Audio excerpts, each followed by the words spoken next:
Good morning, students. Welcome you all in the lecture of Dynamics of Machine TME 503. In the last lecture, we have discussed some of the topic of static force analysis. In the last lecture, we have discussed the equilibrium of a member acted by two forces, equilibrium of a member subjected to three forces, and equilibrium of a member subjected to two force and a moment. Okay, so in the today's lecture we will discuss how to draw the free body diagram of a 4-bar mechanism. Okay, so in the today's lecture we will discuss how to draw the free body diagram of 4-bar mechanism. Okay, for free body diagram is the diagram in which all the components are separated from each other, and we will calculate the forces exerted by one member on the other member. Okay, before starting we will take one sign convention, Fij. Fij means force exerted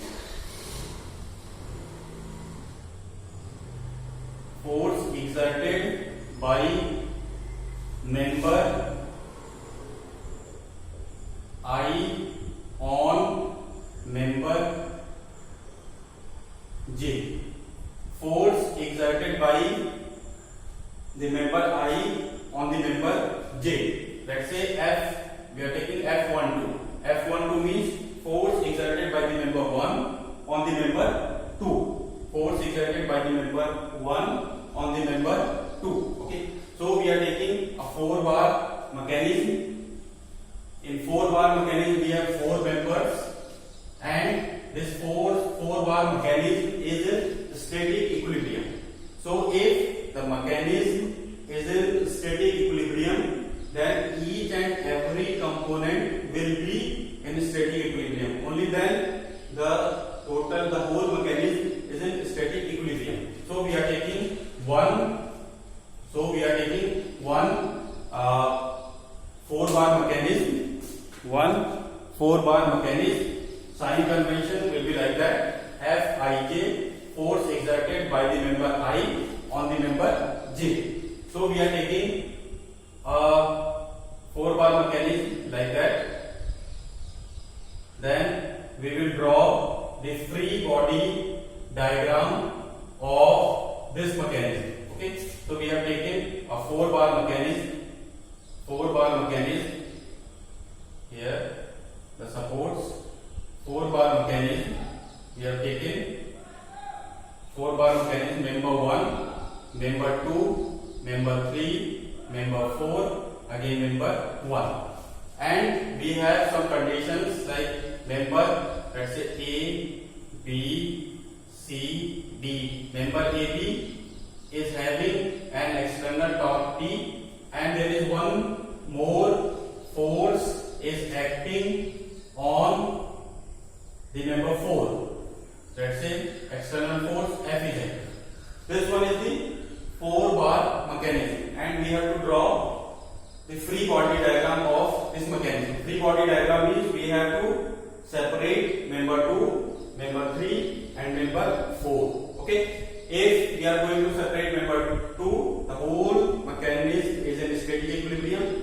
So if the whole mechanism is in static equilibrium, then each and every component 2, 3, 4 will be in static equilibrium. Okay, so we are going to separate the member 2, member 3, and member 4. If we are going to separate member 2, the support will provide one reaction, reactive forces, and member 3 will provide one reaction to member 2. One reaction to member 2. So if we are drawing the free body diagram of member 2, this one is the member 2, this one is the member 2, this one is the member 2, we have this member 2, there is one external force, external torque is acting T.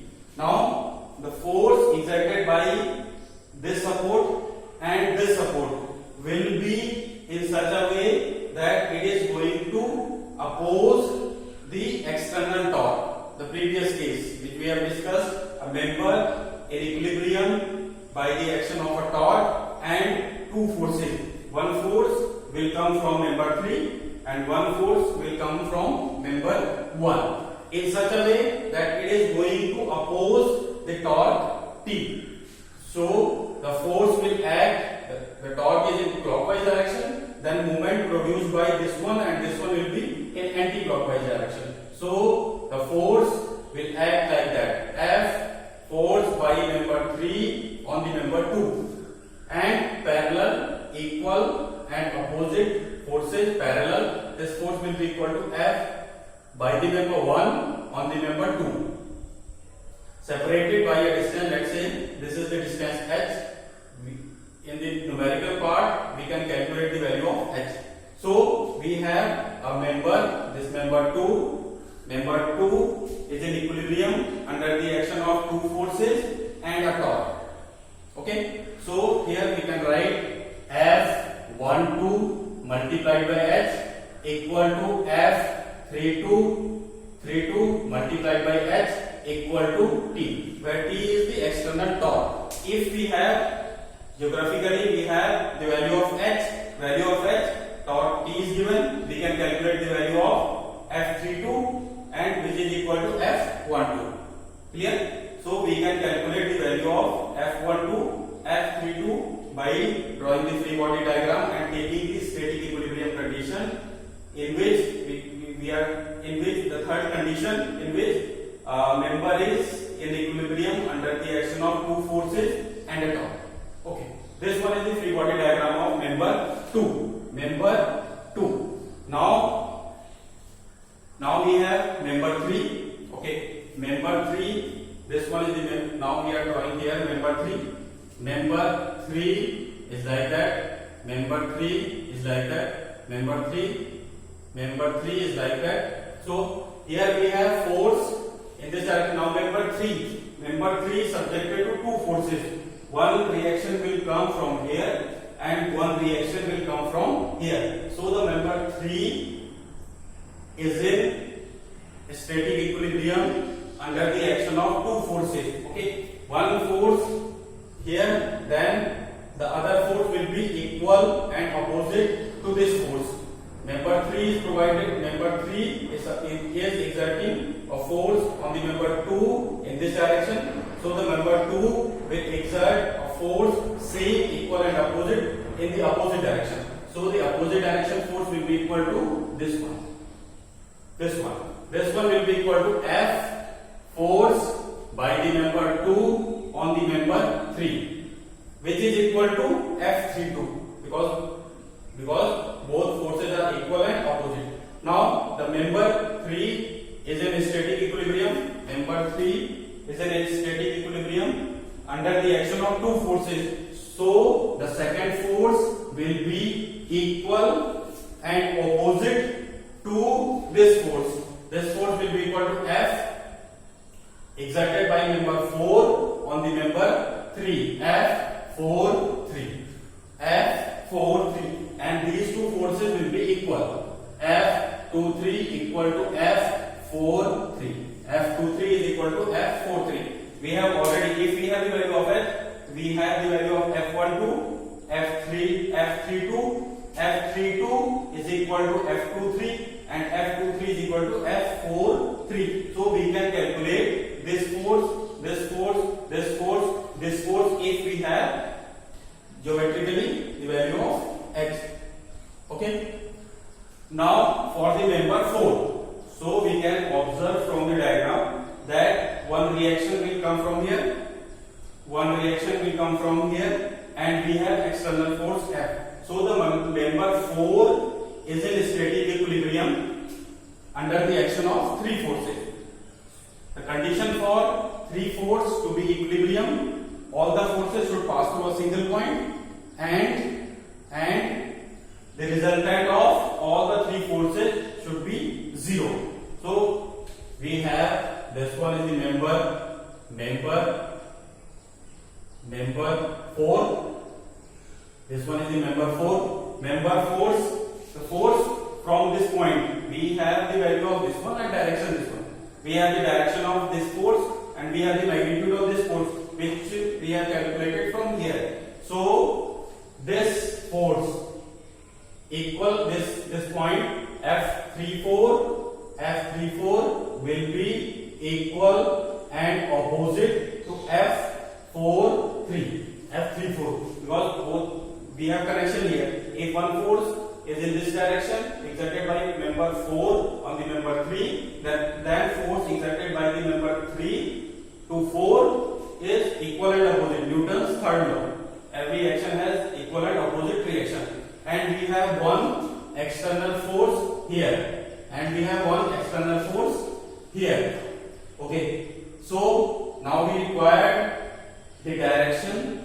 Now we require the direction and magnitude of this force. Okay. So first of all, for the direction, all the forces should pass through a single point. Okay. All the forces should pass through a single point for a member to be in equilibrium under the action of three forces. One force is coming from this one external force, and one force will come from here, the reactive force. Okay. So we will extend the line of action of F34. We are going to extend the line of action of F34. This one. Now extend this one, line of action of external force. We have intersection point, this one. So the force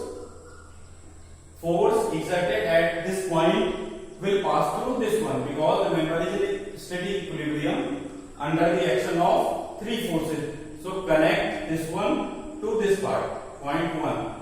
Now we are connecting these two. Now we have connected these 2 points. So our force on this point will act along this line.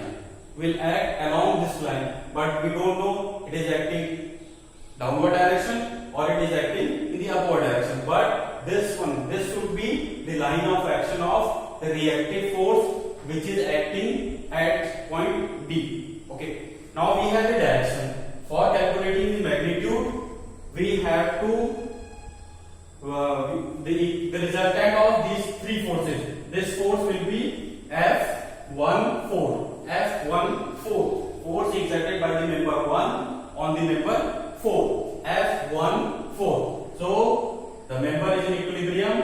F34, F4 and F14. Member 4 is in equilibrium due to under the action of these three forces. We have the direction, we have the line of action of force, but we don't know the magnitude. For calculating the magnitude, we will the resultant of these three forces will be 0. Okay. For calculating the resultant, draw all the forces in any sequence. Let's say we are drawing force F. Force F is acting like that. Force F is acting like that. Now from the tip of force F, this is F. From the tip of force F, draw F34. F34 is like that. This is F34. F34 is like that. Now connect the tip of F34 to the tail of F. Connect this one. And line of action will be like that. Line of action is this one. This one is F34 and this one is F14. This one is F14. Now we have the magnitude and the direction of F14. Okay. Now we have the F14 we have. Now we can draw the free body diagram of this one. One force is acting like that. Other force is this one, and we have one force. F14 is like that. F14, this one. This is F34, and this one is force F. So we have all the forces. First we will calculate this one. Now we have the value of F12 and F34, F12, F34. If we have H we can calculate geometrically. So we have this value. This value is equal to this one. F32 is equal to F12 2, 3. So we have this one. Equal and opposite forces, Newton's third law. This one will be equal to this one. F23 will be equal to F43 because the member 3 is in static equilibrium under the action of two forces. For equilibrium, the two forces should be equal and opposite to each other and should pass through the same line of action. This one now F43. If we have F43, then we have F34. Then we have F34 because F43 and F34 we can calculate by Newton's third law. If we have F34, F is the external force, we can calculate the value of F14 by drawing the force triangle. Okay, by drawing the force triangle, we can calculate the value of F14. Now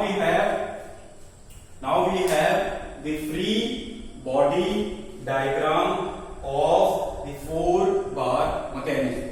Okay, first we have to analyze the member is subjected to a torque and two forces. So we can draw like that. Member is subjected to two forces, two reactive forces. We can draw like that. A member is subjected to one force, two force, three force. Member is in equilibrium, subjected to three forces. Then we can calculate like that. Now we have all the forces. Free body diagram we can make like that. Okay. So this is it for today's lecture. Tomorrow's lecture we will go for some numerical part. The numerical part we have to repeat this one. We don't require anything else. We require the value of H. We require the value of, with the help of value of H, we can calculate external torque P. F is given. We can calculate all the reactive forces, and we have the free body diagram of each and every component. I repeat, if a mechanism is in static equilibrium, then each and every component of that mechanism will be static equilibrium individually. Okay, F12, Fij, force exerted by the member I on the member J. F12, force exerted by the member 1 on the member 2. Okay, this is it for today's lecture. Thank you.